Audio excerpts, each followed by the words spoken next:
Good evening. Last video में हमने क्या किया था?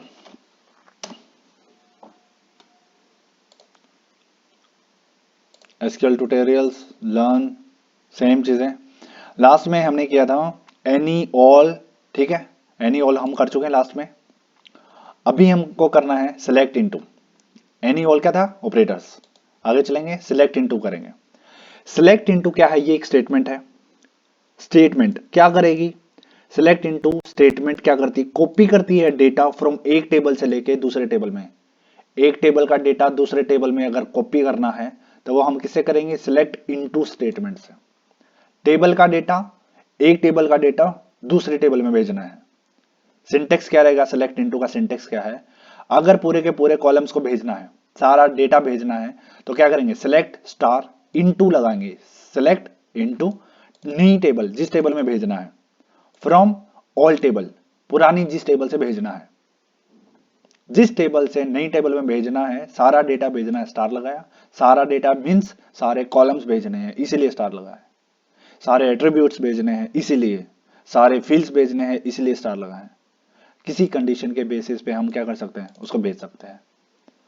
अगर डेटा, अगर हम किसी टेबल में भेज रहे हैं, अगर किसी एक्सटर्नल डेटाबेस में भी भेजना है, मान लो हम जिस डेटाबेस में काम कर रहे हैं उससे किसी दूसरे डेटाबेस में भेजना है, तो हम क्या वर्ड यूज करेंगे? इन, और उस डेटाबेस का नाम, एक्सटर्नल डेटाबेस का नाम, ठीक है।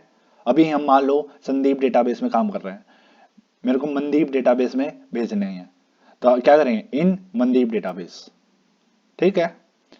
ऐसे ही अगर हमको कुछ कॉलम्स भेजने हैं नई टेबल के अंदर, तो जो कॉलम भेजने हैं कॉलम का नाम सेलेक्ट करना है, और जिस टेबल में भेजना, नई टेबल, पुरानी टेबल से फ्रॉम, और कंडीशन किसी कंडीशन के बेसिस पे।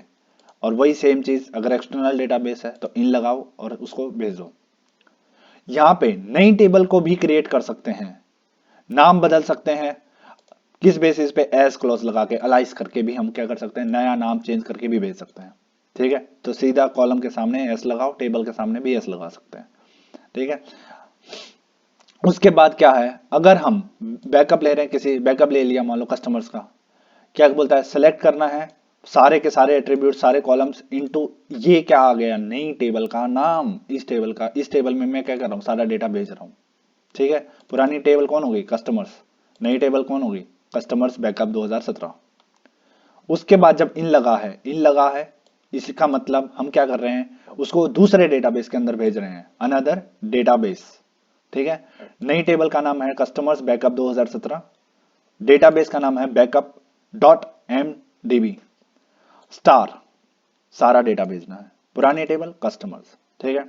उसके बाद अगर हम बात करते हैं कि कुछ ही स्टेटमेंट हमको क्या करनी है? कॉपी करनी है, फिर कुछ कॉलम्स, तो कॉलम नेम, सिर्फ यही दो कॉलम भेजने हैं हमको हमारी कस्टमर टेबल से नई टेबल कस्टमर 2017 बैकअप वाली जो नई टेबल है उसके अंदर, ठीक है। Select customer name contact name into, select का साथ इनटू, ठीक है। अगर मुझे सिर्फ वही वही कस्टमर्स का डेटा भेजना है, वही रिकॉर्ड्स भेजने हैं जिसमें क्या है? कंट्री जर्मनी, तो क्या करेंगे? कंडीशन लगाएंगे वेयर के साथ, सेलेक्ट स्टार, सारे कॉलम भेजने हैं इनटू नई कस्टमर का टेबल का नेम कस्टमर्स, पुराना ओल्ड, ठीक है। यही हमारा क्या है? Select into from customers where condition. अगर मुझे बहुत सारे टेबल्स मीन्स एक से ज्यादा टेबल, तो एक से ज्यादा टेबल कैसे जा पाएंगे? जब हम कोई ज्वाइन वगैरह या कार्टेशियन प्रोडक्ट कर रहे होंगे, तो यहां पे क्या किया हमने? ज्वाइन लगाया। ज्वाइन किसके बेसिस पे लगाया? कस्टमर टेबल 1, ऑर्डर टेबल 2, तो ये लगा है ज्वाइन। इसका कुछ रिजल्ट बना होगा और उस बेसिस पे मैंने क्या कर दिया है? हमको सिर्फ और सिर्फ ये दो क्या जाने चाहिए? ये दो ही कॉलम जाने चाहिए नई टेबल के अंदर।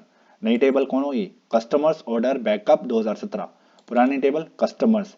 यही हमारा क्या है? सिलेक्ट इनटू स्टेटमेंट है। नेक्स्ट हम करेंगे इंसर्ट इनटू सिलेक्ट, ठीक है। ये क्या है? इंसर्ट इनटू सिलेक्ट, आपको ये देख के आनी है। नेक्स्ट वीडियो में हम देखेंगे इंसर्ट इनटू सिलेक्ट क्या करेगा ये, देखते हैं। Thank you.